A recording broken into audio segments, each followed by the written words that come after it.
आपल्या परिसरातील राजकीय, क्राईम व सामाजिक अपडेट जाणून घेण्यासाठी पाहत रहा स्टार वन न्यूज वर्तमान। मोठे यश मिळवायचे असेल तर स्वप्ने मोठी बघा आणि या प्रवासामध्ये गरज असते योग्य मार्गदर्शनाची। आपल्या पाल्याच्या JEE, नीट, MHT, CETच्या उत्तम तयारीसाठी योग्य दिशा मिळते ती फक्त कुंडल रोड येथील आदर्श शैक्षणिक संकुल मधल्या अपेक्स अकॅडमी येथेच। येथे कोट्याचे अनुभवी प्राध्यापक, शांत, सुरक्षित, निसर्गरम्य कॅम्पस, मुला मुलींसाठी स्वतंत्र हॉस्टेल व मेस, डिजिटल क्लासरूम, प्रत्येक गावातून बस सुविधा आहे आणि विशेष म्हणजे 26 पर्यंत ऍडमिशन घेतल्यास फी मध्ये 50% सूट। म्हणूनच आपल्या पाल्याचा प्रवेश निश्चित करा। सांगली सातारा विधान परिषद निवडणुकीच्या पार्श्वभूमीवर राजकीय घडामोडींना वेग आला असून संभाव्य उमेदवारीवरून आता मुंबईत जोरदार हालचाली सुरू झाल्या आहेत।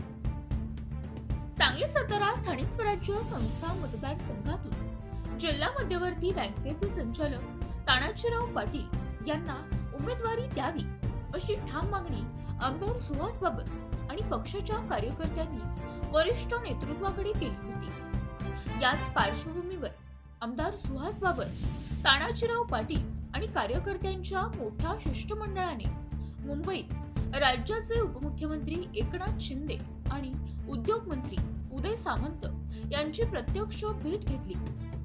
या भेटीत विधान परिषद निवडणुकीसंदर्भात सविस्तर चर्चा करण्यात आली। यावेळी कार्यकर्त्यांनी आणि आमदार सुहास बाबर यांनी वरिष्ठ नेत्यांना काही दिवसांपूर्वी दिलेल्या शब्दाची आठवण करून देत तानाजीराव पाटील यांच्या उमेदवारीसाठी जोरदार आग्रह धरला।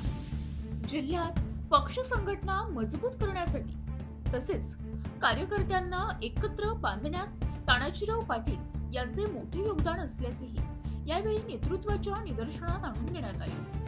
दरम्यान या भेटीनंतर सांगली सातारा विधान परिषद मतदारसंघात राजकीय चर्चांना आणखी उधाण आले असून उमेदवारीबाबत वरिष्ठ नेतृत्व काय निर्णय घेणार याकडे सर्वांचे लक्ष लागले आहे। प्रतिनिधी कीर्ती गायकवाड। अशा बातम्या पाहण्यासाठी आमच्या चॅनेलला लाईक, शेअर, सबस्क्राईब करा।